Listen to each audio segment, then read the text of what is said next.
how to add favorite contacts on iPhone.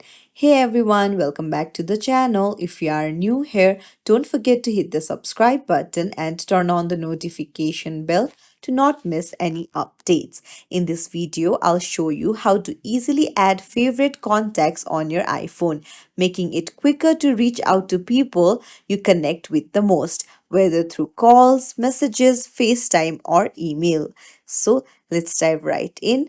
First things first, head over to your phone app and then go to contacts. Now tap on the contact that you want to add to favorite and then scroll down and you can see add to favorites right there. Tap on it and then you can choose whether you want to add messaging, call, or video call to your favorites.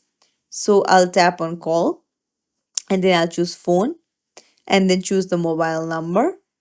And now that's it. Now this contact has been added to my favorite contact. It's as simple as that.